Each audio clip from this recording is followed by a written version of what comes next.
Olá, eu sou a Carol Nogueira e esse é o Item Mais da CNN.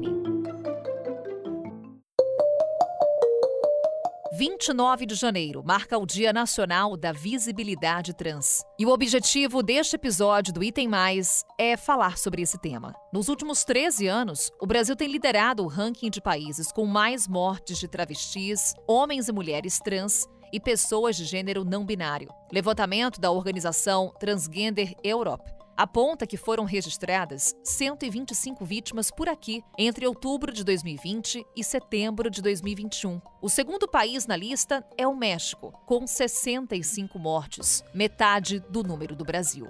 O desemprego entre essa parcela da população é de mais de 20%. E 90% tem a prostituição como alternativa de renda. A situação se traduz em outra triste estatística ressaltada pela presidente da Comissão da Diversidade Sexual e de Gênero da OAB de São Paulo, Marina Ganzaroli. Quando estamos falando da população T, a população de mulheres transexuais, travestis e homens transexuais brasileiras e brasileiros, temos uma expectativa de vida de menos de 35 anos de idade, o que é algo equiparável à idade média, quando sequer existia penicilina, antibiótico ou saneamento básico. O tamanho do problema é proporcional à falta de dados sobre a população trans. Durante os preparativos para o censo 2020, adiado para 2022, o IBGE recusou um pedido da comunidade de inclusão do quesito identidade de gênero no questionário. Um levantamento da Universidade Estadual Paulista estimou em quase 2% a população transgênero e não binária no país em 2020.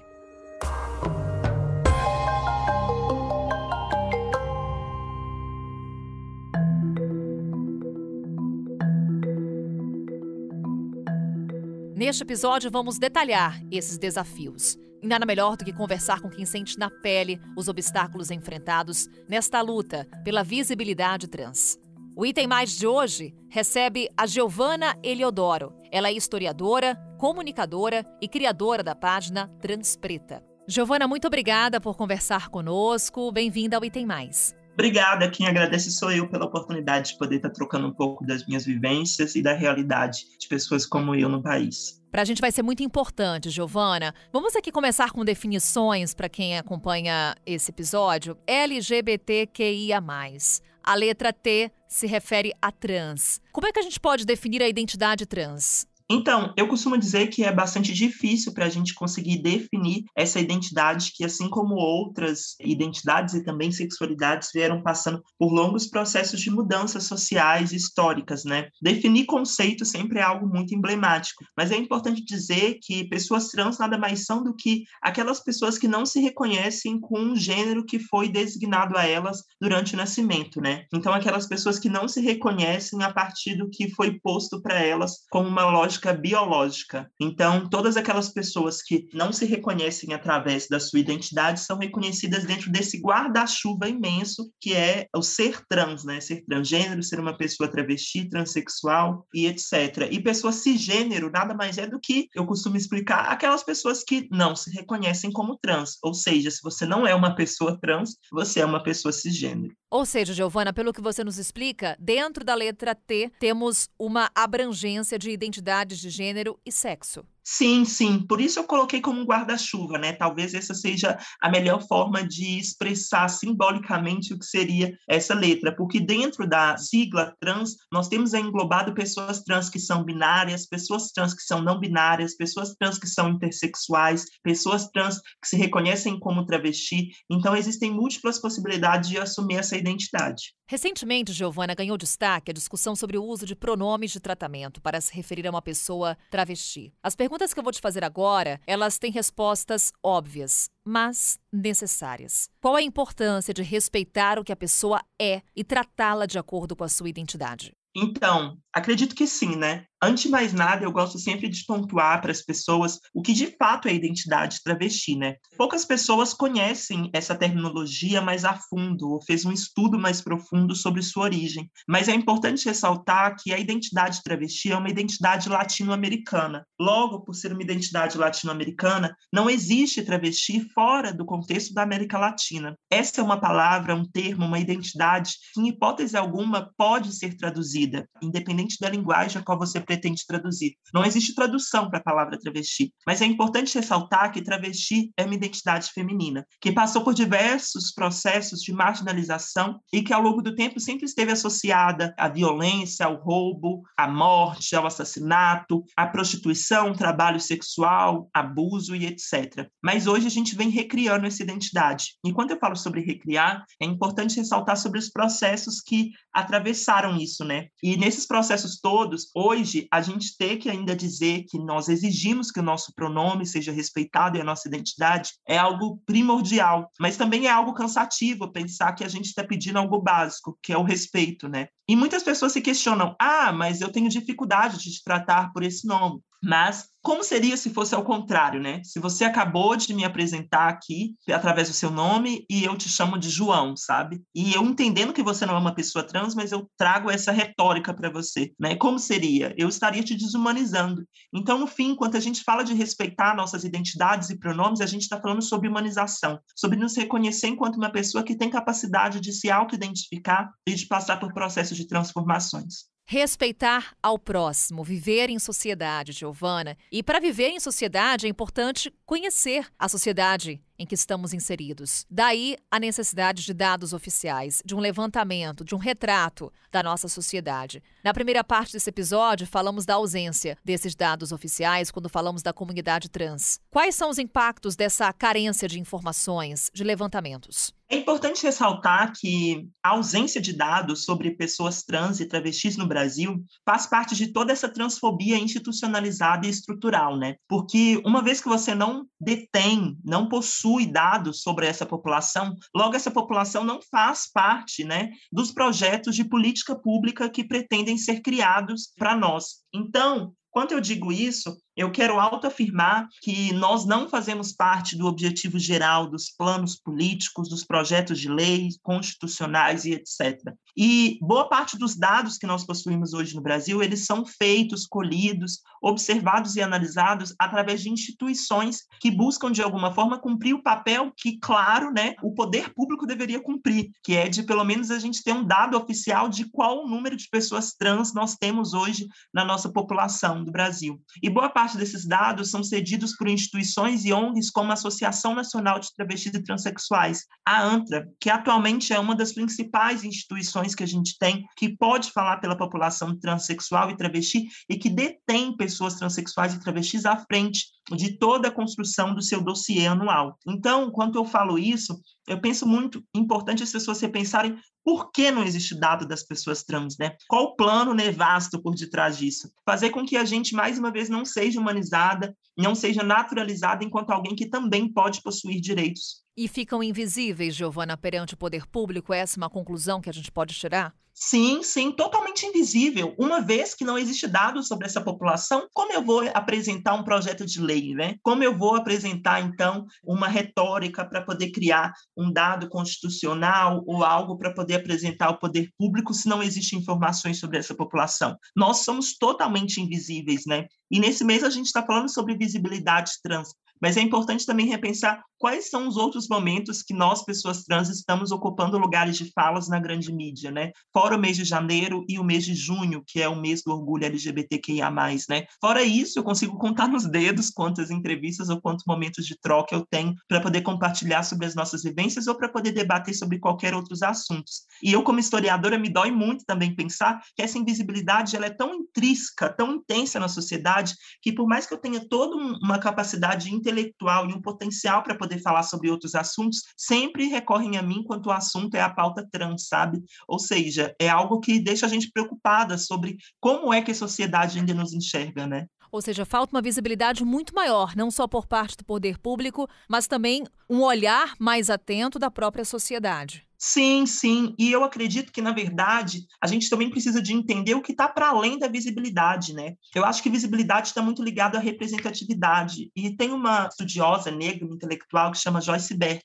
Através da Joyce Bert, ela faz a gente discutir sobre um conceito que vai contra a representatividade, né? Vai um argumento contra, mas não significa que não somos a favor da representatividade, mas é sobre pensar sobre proporcionalidade, né? Eu acho que se existe a representatividade, significa que a gente está buscando sempre que tenha uma pessoa para poder representar uma comunidade que é muito diversa. E eu, Giovana Eliodoro, eu não dou conta de responder e de representar toda a minha comunidade, né? A Linda Quebrada, que é uma amiga minha, que hoje está no reality show, ela não dá conta de representar a realidade de todas as travestis e transexuais, né? Eu, por exemplo, não passei pela experiência do trabalho sexual, né? A Linda Quebrada, ela é uma artista, assim como tantas outras pessoas trans, mas boa parte da nossa população trans vive hoje em meio ao trabalho sexual por uma ausência de oportunidade no mercado de trabalho. E elas se sentirem representadas por nós é algo muito difícil, uma vez que a gente não representa a realidade real delas. Então, por isso da proporção, né? Pensar em existir um momento em que nós não possamos apenas falar só de visibilidade, mas que a gente possa falar sobre oportunidades, que é isso que falta, né? Pessoas trans e travestis terem oportunidades de ter seu trabalho reconhecido, de estar e ocupar determinados espaços, né? De gerar vagas para essas pessoas, capacitações e etc. Quando a gente fala de oportunidade, de visibilidade, de proporcionalidade, é inevitável voltar ao assunto da ausência de dados oficiais com relação à comunidade. Você destacava para a gente, Giovana, que hoje os levantamentos são feitos por organizações. Dos dados que temos acesso, quais são aqueles que mais preocupam? Entre os dados que mais nos preocupam, é difícil definir aquele que mais seja alarmante, mas eu acredito que certamente é aquele que está direcionado ao direito básico, né? E quando eu digo de direito básico, eu estou falando da vida. E atualmente, o nosso país, dentro do ranking mundial, segue sendo o líder, né, de genocídio e de assassinato de pessoas transexuais e travestis. E aí, quando eu pego esse dado, eu costumo dizer que entender a vivência de pessoas trans parte do pressuposto básico de você descobrir que a gente está lutando por direitos básicos. E aí, você quer uma prova disso? Que está nos ouvindo aí agora? Uma prova disso é que pessoas trans até hoje estão lutando pelo direito básico, que é o nome, né? De ter o seu nome respeitado, das pessoas se chamarem pelo seu nome. Todo mundo tem um nome, né? E muitas das pessoas têm o seu nome ali reconhecido no documento, mas mesmo assim ele não é respeitado, e é o nosso caso. Outra coisa que é muito básica, é um direito primordial, é a educação, né? A gente tem aí de vários projetos de lei, vários planos constitucionais que prevê que a educação ela é um direito de todos. Mas quem são as travestis e transexuais que conviveram com você nas escolas, né? Qual é a sua colega de sala? Ela era travesti? Na faculdade, você tinha referências bibliográficas que eram pessoas trans? Logo, também eu questiono outro direito básico, a família, a afetividade. Pessoas trans são expulsas de casa logo na sua infância, em grande maioria. Um outro direito básico é a fazer as suas necessidades fisiológicas, poder ir no banheiro sem saber que você vai ser abordado, sem saber que você vai sofrer uma violência, uma agressão, sabe? E um outro direito básico é o que eu disse logo no início, que é a vida, sabe? É trabalho, oportunidade de subsistência. Então, quando eu digo isso, é importante ressaltar que o básico para a gente é o essencial. A gente não quer privilégios, a gente não quer acessos, a gente não quer sair à frente da sociedade. A gente só quer ter direito a ocupar lugares de igual para igual.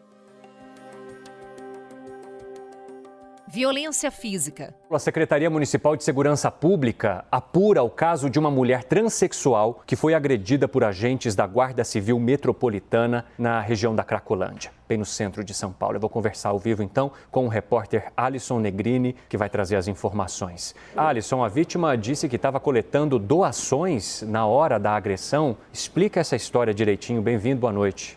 Exatamente, Evandro. Muito boa noite a todos. Laura Cruz, de 33 anos, que informou ser atriz de teatro de um coletivo aqui da capital paulista, disse que estava passando na região da Cracolândia para buscar doações de roupas. A Secretaria de Segurança Pública de São Paulo informou que a situação já começou a ser apurada pelo comando da Guarda Civil Metropolitana, que vai adotar as medidas disciplinares sobre essa situação. Violência social. Muitos que conseguem se posicionar no mercado de trabalho dizem que conseguem emprego por amizade, por sorte, e no caso dos transexuais, muitos até por já conhecerem antes da mudança de sexo. São muitas as manifestações de violência contra pessoas trans no Brasil. E é justamente sobre isso que vamos focar a segunda parte desse episódio. Giovana, segue conosco.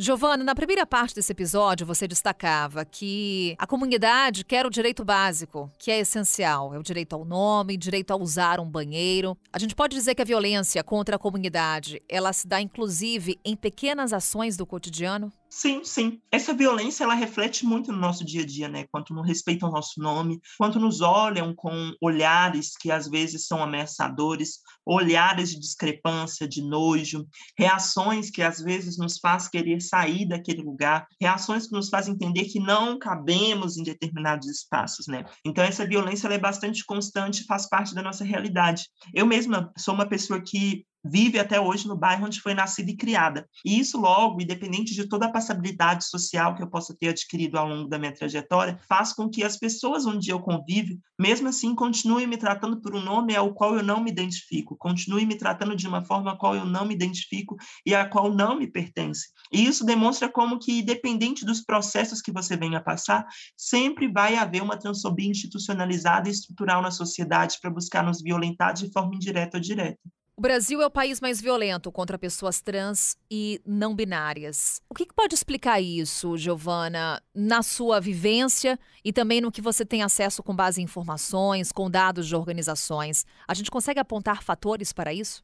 Eu acho que um dos fatores básicos, e que eu sempre gosto de associar, ainda mais por ser uma pessoa trans, uma travesti preta, é associar os processos de desumanização que a gente sofreu ao longo da história, né? E eu sempre faço um panorama do que as pessoas pretas vivenciaram no Brasil durante o Brasil colônia e os processos de escravização, que era de entender que a justificativa para que pudessem nos escravizar era que nós não éramos humanos, que nós éramos seres animais, que nós devíamos trabalhar porque nós éramos seres mais fortes, seres que tinham corporeidades que eram voltadas para a exploração, né, para o abuso e etc. Assim como muitas mulheres negras sofreram diversos abusos ao longo da sua vida e seguem vivenciando isso até hoje, boa parte da justificativa sempre é o processo de que, mas vocês não são humanos, né? E eu lembro muito de uma autora negra que fala, eu não sou uma mulher. E aí, através desse questionamento, eu faço uma associação à vivência de pessoas trans, né? No fim, nós não somos também mulheres, no meu caso, né? Enquanto uma pessoa trans que parte dentro dessa binariedade,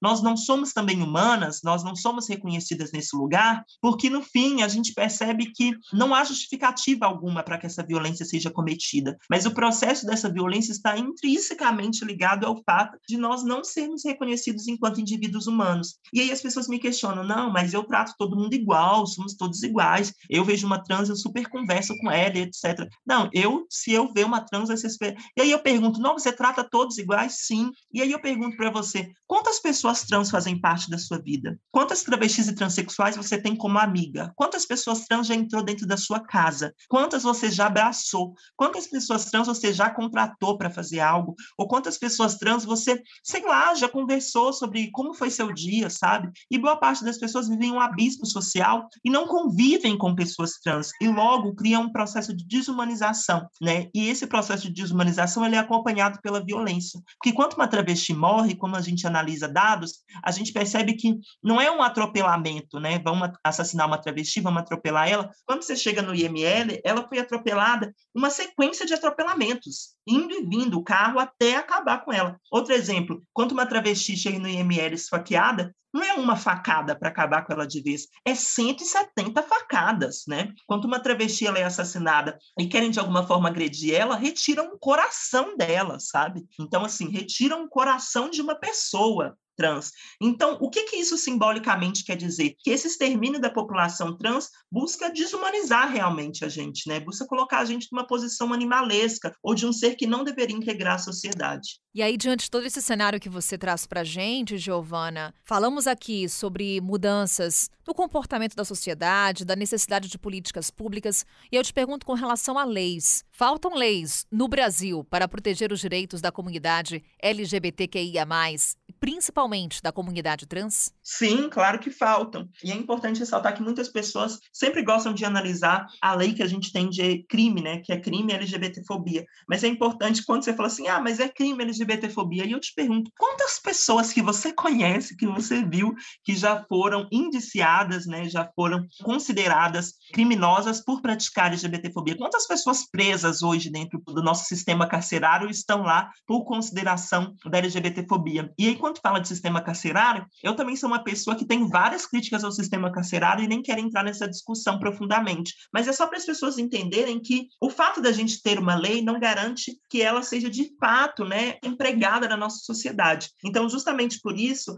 a gente precisa também de leis que garantam que essas pessoas façam parte da sociedade, né? Por exemplo, que pessoas trans em grandes empresas tenham necessariamente que disponibilizar vagas para pessoas em situação de vulnerabilidade, que são travestis e transexuais, sabe? Que escolas garantam a segurança de alunos transexuais, sabe? Para que não sejam violentados durante um momento e no ambiente escolar, sabe? Então, às vezes são leis não no sentido da criminalidade, de punir as pessoas que cometem o crime, mas de como reinserir essas pessoas que não fazem parte da sociedade, que não fazem parte das instituições familiares, educacionais, do mercado de trabalho formal e etc.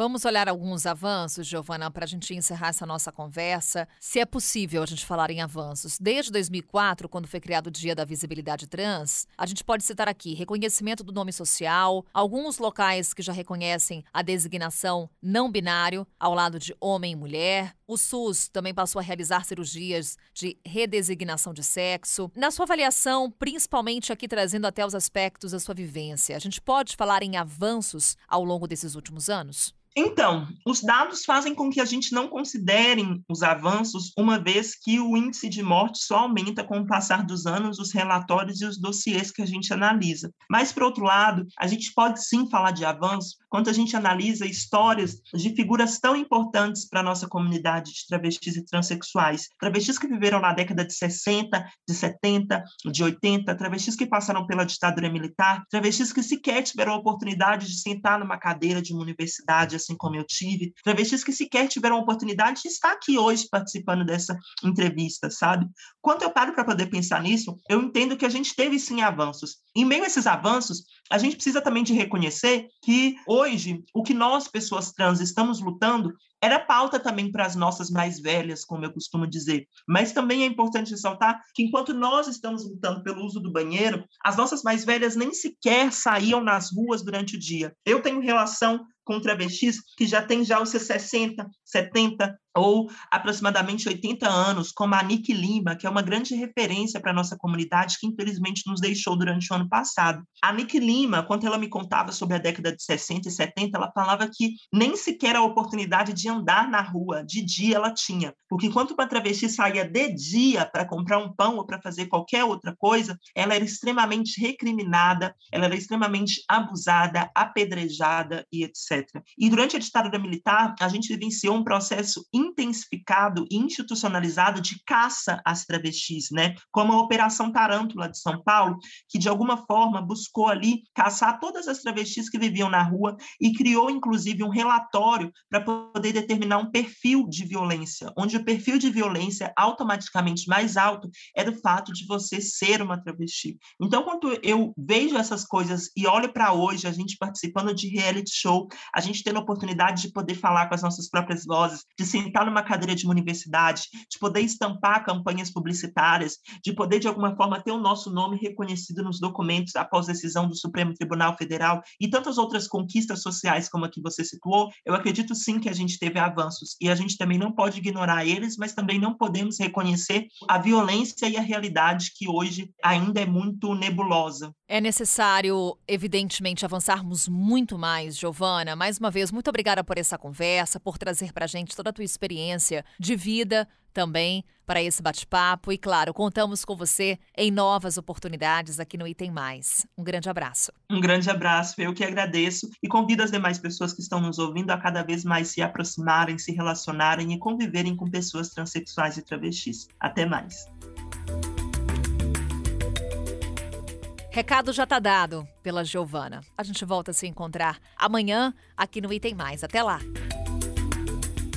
Com a minha apresentação, Carol Nogueira, este podcast foi produzido pela Maremoto para a CNN Brasil. Roteiro e pesquisa, Lucas Scherer. Pauta e produção, Danilo Santana. Edição e sonorização, Tamires Pistorese. Coordenação geral, Paula Weinberg e Felipe Gomes. Coordenação de produto, Verônica Schneider. Coordenação editorial, Diego Toledo. Você também pode ouvir o Item Mais no site da CNN Brasil e aproveite para conhecer os nossos outros programas em áudio. Acesse cnnbrasil.com.br/podcasts.